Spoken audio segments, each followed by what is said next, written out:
అందరికీ నమస్కారం. నేను మీ దేవి. 'మిస్టర్ యారోగెంట్' 25వ భాగం.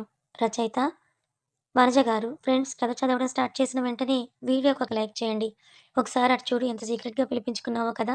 వెళ్ళు, వెళ్ళి మర్యాదలు చెయ్యి. పొరపాటున ఇంట్లో వాళ్ళ కళ్ళలో పడ్డావంటే అయిపోతావు నువ్వని ప్రమోద్ కాస్త హెచ్చరికగా వచ్చేసరికి, ఏంటి బావగారు చెప్తోంది నిజమేనా అంటూ ఇంకోవైపు తల తిప్పి చూసింది మహిత.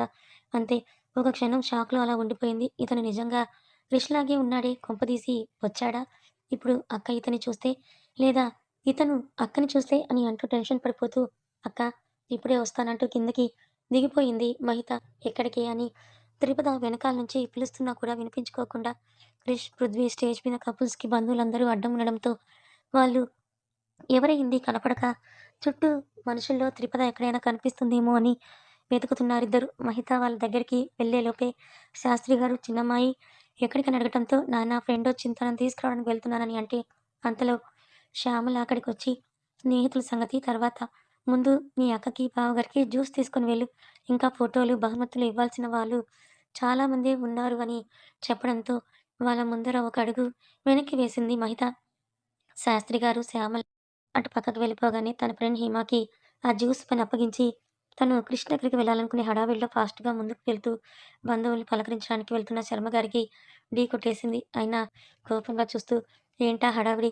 చిన్నగా వెళ్ళలేవా అమ్మాయి అన్న తర్వాత అనుకోగా, ఉండలేవా అని అక్కడ కూడా అంతమంది బంధువుల ముందర మహితని తక్కువ చేసినట్టుగా మాట్లాడడంతో, క్షమించండి మావయ్య గారు, చూసుకోలేదు అని చెప్తే కొంచెం ఒకలాగా చూసి పక్కకి వెళ్ళిపోయాడు ఆయనే. తీరా మహిత ఇంతకుముందు ఉన్న దగ్గరికి వెళ్లి చూసేసరికి అక్కడ ఇద్దరూ కనపడలేదు. ఎక్కడ వీళ్ళు, కొంపదీసి అక్కని చూసి స్టేజ్ దగ్గరికి వెళ్ళిపోయారా అని అంటూ చుట్టూ చూస్తూ మళ్ళీ స్టేజ్ దగ్గరకొచ్చినా కూడా పృథ్వీ, క్రిష్ కనపడలేదు. వామ్మో! ఇప్పుడు ఒకవేళ క్రిష్ అక్కతో మాట్లాడితే ఇక అంతే సంగతి. నిశ్చితార్థం కూడా అయిపోయింది. ఇప్పుడు ఇతన్ని ఎలాగైనా అక్క లైఫ్ నుంచి కొంచెం దూరం పంపించేయాలి నిజం చెప్పి అని అనుకుంటూ క్రిష్ కోసం వెతుకుతోంది మహిత. అంతలో తన చెయ్యి పట్టుకొని ఎవరో పక్కకి లాగేసరికి గుండ్రంగా తిరుగుతూ వెళ్ళి పట్టుకున్న అతని మీద పడిపోయింది మహిత. మహిత ముఖం చూసిన తర్వాత తన చెయ్యి పట్టుకున్న క్రిష్ ఫేస్ మండిపోయి వదిలేస్తే, ఏయ్! ఎవరు నువ్వు? అని క్రిష్ అడిగేలోపే అతను నోరు మూసేసింది మహిత.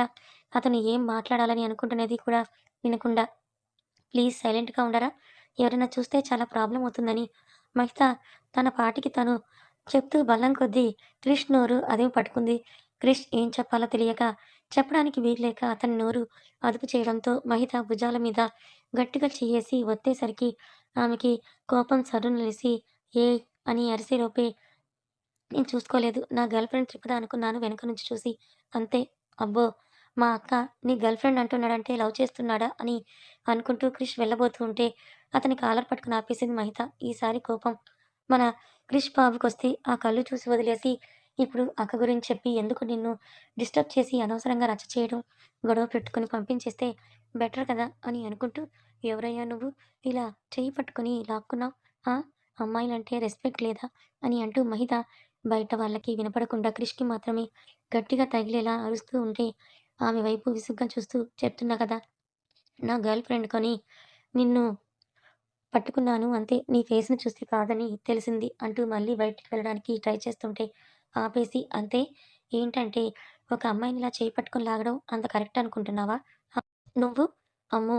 ఎంత పాపమని మహిత అంటే, ఏంటిప్పుడు నా నుంచి సారీ ఎక్స్‌పెక్ట్ చేస్తున్నావా?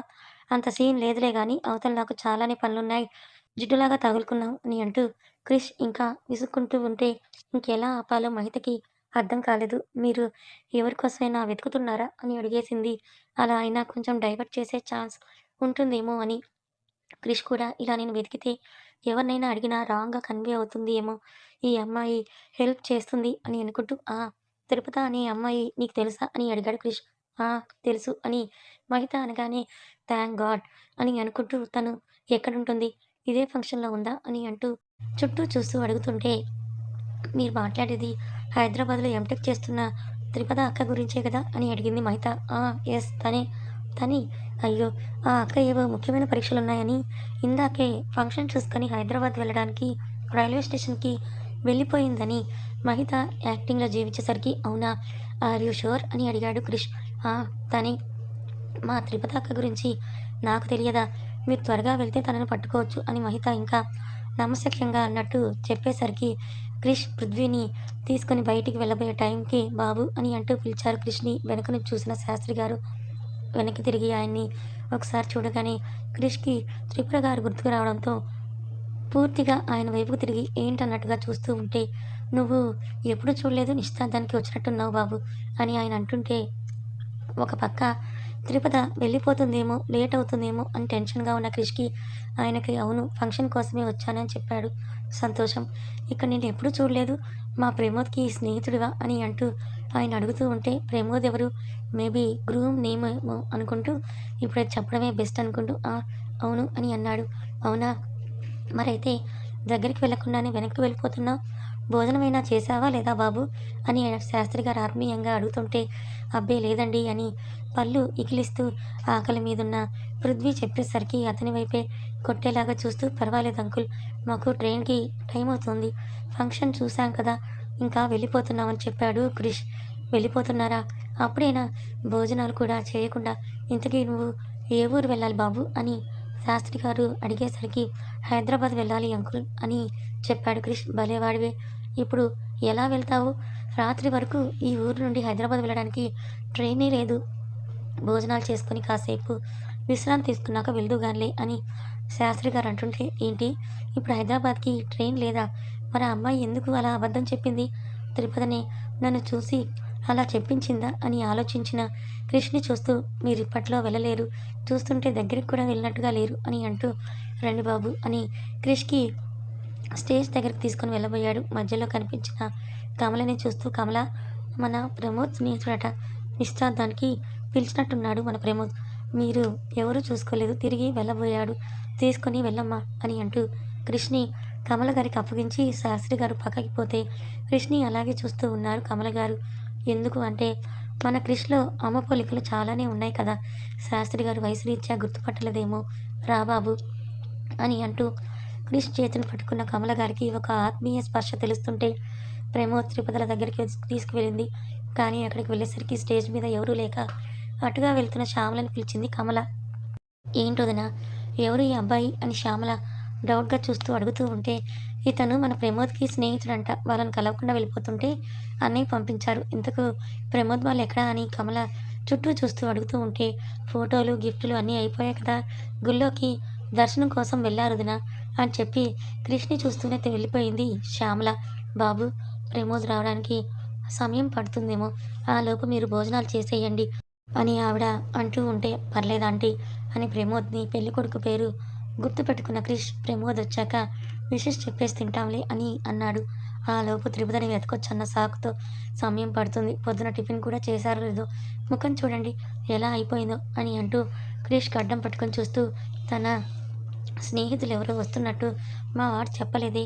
అందుకే నిన్నెవరూ కూడా పట్టించుకోనట్టుగా ఉన్నారు. ఏమనుకోకు బాబు. నువ్వు ముందు భోజనం చెయ్యి" అని అంటూ గుళ్ళోకి అక్క కోసం వెళ్తున్న మహితని మళ్ళీ క్రిష్ దగ్గర బుక్ చేసేశారు కమల గారు. "ఏంటత్తయ్య" అంటూ క్రిష్‌ని చూసి గుటకలు మింగింది మహిత. మహితను చూస్తూ, "దొరికావు" అన్న ఎక్స్‌ప్రెషన్ క్రిష్ బాబుది. "ఈ అబ్బాయిని దగ్గరుండి భోజనాలకి తీసుకొని వెళ్ళి అన్నీ చూసుకో" అని మరీ మరీ చెప్పి కమల గారు వెళ్ళిపోతే, "రండి" అని అంటూ చాలా సౌమ్యంగా పిలిచింది మహిత. "ఎందుకు అబద్ధం చెప్పి నన్ను డైవర్ట్ చేయాలని చూసావు?" అని క్రిష్ సీరియస్‌గా అడుగుతూ ఉంటే, "ప్లీజ్ ఇక్కడ గొడవొద్దు. నాతో పాటు రండని" మహిత రిక్వెస్టింగ్ అడిగేసరికి ఆమె ఫేస్ చూసి అక్కడేమీ అనుకున్న క్యాటరింగ్ వైపుకి వచ్చి, "ఇప్పుడు చెప్పు నీ ప్రాబ్లమ్ ఏంటి? ఎందుకు నాకు అబద్ధం చెప్పావని" క్రిష్ కోపంగా అడుగుతుంటే తలదించుకుంది మహిత.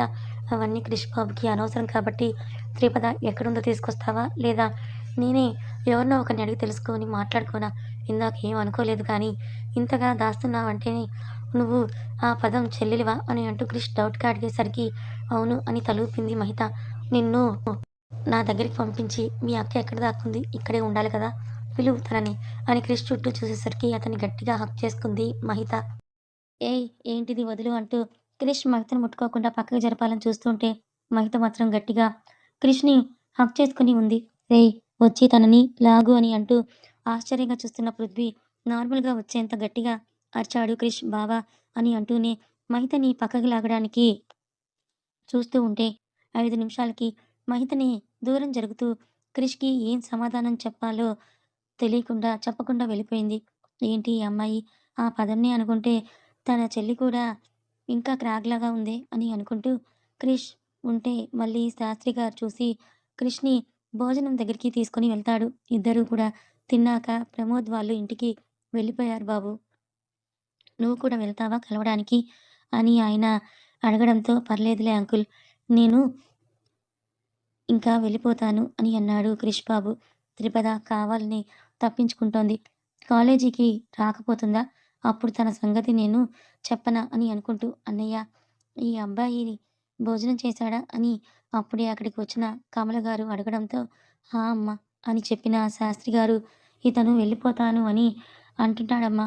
ప్రమోద్ కోసం వచ్చి తన్ని కలవకుండానే ఈ ఎంగేజ్‌మెంట్ చూడకుండానే మన ప్రమోద్‌ని కలవకుండానే వెళ్ళిపోతున్నాడని శాస్త్రి గారు అనడంతో, "మీ అల్లుడిని రేపు పంపిస్తావు కదా అన్నయ్య! అప్పటి వరకు మా ఇంట్లోనే ఉంటాడులే. నేను ఇంటికే వెళ్తున్నాను. తీసుకొని వెళ్తాను" అని అంటూ కమల గారు చెప్పడంతో, "ఆ! సరే మా తీసుకొని వెళ్ళు" అని అంటూ చెప్పి తమ ఇంటికి వెళ్ళిపోయారు శాస్త్రి గారు. అప్పటికే అదే ఊర్లో ఉన్న బంధువులు అందరూ కూడా తినేసి ఎవరిళ్ళకు వాళ్ళు వెళ్ళిపోతే, వేరే ఊరు నుండి వచ్చిన వాళ్ళు ఆటోలు మాట్లాడుకొని వెళ్ళిపోయారు. ఇంటికి వచ్చిన ప్రమోద్ త్రిపదలకు ఎర్రనీళ్ళు తీసిన శ్యామల, ప్రమోద్ "ఇంక నువ్వు నా మేనల్లుడివి కాదురా! అల్లుడివైపోయావు. రేపొద్దున వరకు ఇక్కడే ఉండాలని" చెప్పి ప్రమోద్‌ని అతిథుల గదిలోకి పంపించింది శ్యామల. త్రిపద తన రూమ్‌లోకి వెళ్లి ఆలోచిస్తుంటే మెల్లో మాల తీసేసి ఫేస్ వాష్ చేసుకున్న ప్రమోద్ త్రిపదతో మాట్లాడడానికన్నట్లుగా త్రిపద రూమ్ దగ్గరికి వెళ్ళాడు. అది చూసిన శ్యామల అల్లుడేదో మాట్లాడాలనుకుని వెళ్ళాడులే అని అనుకుంటుంటే గుళ్ళో అన్నీ సర్దుకుని ఇంటికి వచ్చిన మహిత కాసేపు నడుము వాలుద్దామని దానికంటే క్రిష్ కోసం త్రిపదకు చెప్పాలి అని అనుకుంటూ తన రూమ్‌లోకి వెళ్తుంటే మోచేయి పట్టి వెనక్కి లాగేసింది శ్యామల. మెడలో మాల తీసేసి పొడుగు జుట్టుని కొప్పు కట్టుకుంటూ ఉన్న త్రిపదని వెనక నుండి చూసిన ప్రమోద్ తన హాఫ్ భార్య అని అనుకుంటూ వెళ్ళి పట్టుకునేసరికి ఉలిక్కిపడిన త్రిపద ప్రమోద్ వైపు మొదటిసారి కోపంగా చూసింది. ఆమె కళ్ళని చూసి చేతులు వదిలేసిన ప్రమోద్ సారీ త్రిపు. ఏదో ఎగ్జైట్‌మెంట్‌తో అలా పట్టుకున్నాను. ఏమీ అనుకోకు అని అంటూ ప్రమోద్ చెప్పేసరికి చీర సరిచేసుకున్న త్రిపద ఏమైనా కావాలా బావగారు అని అడిగింది. ఏం లేదు త్రిపు. ఊరికే మాట్లాడదామని వచ్చాను. ఇప్పుడు ఏం లేదులే. రెస్ట్ తీసుకో అని చెప్పి ప్రమోద్ అక్కడి నుంచి వెళ్ళిపోయేసరికి అసహనంగా బెడ్ మీద కూర్చుంది త్రిపద. తన మోచేయి పట్టి వెనక్కి లాగిన శ్యామల ఎక్కడికి ఎగేసుకొని వెళ్ళిపోతున్నావు అని మహితని అడుగుతూ ఉంటే, అది అక్క అని అంటూ మహిత చెప్పబోయే లోపే ఆ! అక్కే. ఇంకా నీకు మాత్రమే అక్క కాదు. ప్రమోద్‌కి సగం అయిపోయిన భార్య. వాళ్ళిద్దరూ ఏవో మాట్లాడుకోవాలని అనుకుంటున్నారు. మధ్యలో నువ్వెందుకు వెళ్ళడం అని అంటూ శ్యామల గారు మహితని కరుక్కునేసరికి ఆ రూమ్ వైపే టెన్షన్‌గా చూస్తున్న మహిత సరే అన్నట్టుగా అక్కడి నుంచి బయట పనులు చూస్తూ ఉంటే ప్రమోద్ బయటికి వెళ్ళాక త్రిపద దగ్గరికి వెళ్ళింది మహిత. "అక్క, అక్క" అని అంటూ కిటికీ దగ్గర నుంచున్న త్రిపద దగ్గరికి వెళ్ళి చెయ్యి పైన చెయ్యి వేసిన మహితని వెనక్కి తిరిగి హగ్ చేసుకొని ఏడ్చేసింది త్రిపద. క్రిష్ గారొస్తారని అనుకోని అంత దూరం వెళ్ళాను మహి. కానీ ఆయన రాలేదు.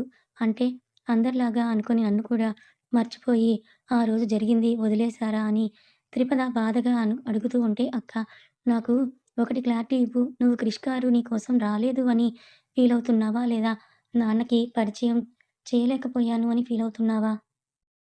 అని అంటూ మహిత అడిగేసరికి సమాధానం ఏం చెప్పకుండా బయటికి చూస్తూ అలాగే నిల్చుంది త్రిపద. ఎవరు? ఎవరికి? సమాధానం చెప్పకండి. ఇలా అన్నీ మీలో మీరే దాచుకోండి. బ్రతుకులకు తారుమారయ్యాక అప్పుడు అందరం కలిసి తీరిగ్గా కూర్చొని ఏడుద్దామని అంటూ మహిత, క్రిష్, త్రిపద, ప్రమోద్ అందరినీ కూడా ఇండైరెక్ట్‌గా తిట్టుకొని బయటకు వెళ్ళేసరికి ఓయ్! కొంచెం కాఫీ ఇస్తావా? అని అడిగాడు ప్రమోద్. ఎందుకు ఇవ్వను బావగారు, తప్పకుండా ఇస్తాను అని అంటూ నవ్వుతూ చెప్పి త్రిపద, ప్రమోద్ ఇద్దరికీ కాఫీ పెట్టుకొని వచ్చి ఇచ్చింది. పదం ఫేస్ వాష్ చేసుకొనొచ్చి సోఫాలో కూర్చుంటే ఆమెకి కాస్త గ్యాప్ ఇచ్చి కూర్చున్నాడు ప్రమోద్. మహిత మీ కాబోయే ఆయన్ని పంపేశావా? అని ప్రమోద్ అడగగానే కాఫీ తాగిన మహితకి పొరపోతే మహీకి కాబోయే ఆయన్నా? ఎవరు? మహీ? ఏంటిదంతా? అని అడిగింది త్రిపద. "నువ్వు చెప్పలేదా మహిత మీ అక్కకి? తన ఫోన్‌లో ఫోటో కూడా ఉంది" అని అంటూ మహిత కంటే ఫస్ట్‌గానే రియాక్షన్ ఇచ్చిన అతను ఆమె చేతిలో నుండి ఫోన్‌ని లాక్కున్నాడు ప్రమోద్. క్రిష్ ఫోటో త్రిపదకి చూపించడానికి ఇదిగో చూడు ఇతనే అంట అని ప్రమోద్ త్రిపదకి క్రిష్ ఫోటో చూపించేసరికి షాక్‌గా చూసింది ఆమె. కథ కొనసాగుతుంది. మరి ఇప్పుడు మహిత పరిస్థితి ఏంటంటారు? త్రిపద మహితని అపార్థం చేసుకుంటుందా? మహిత ప్రమోద్‌ని ప్రేమించింది. త్రిపద క్రిష్‌ని ప్రేమించింది.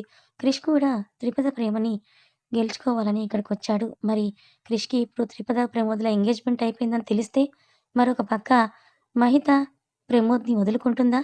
అసలు ఎవరు ఎవరికి సొంతం? గెస్ చేసి కామెంట్ చేయండి. కథ నచ్చితే లైక్ చేయండి. Thank you so much.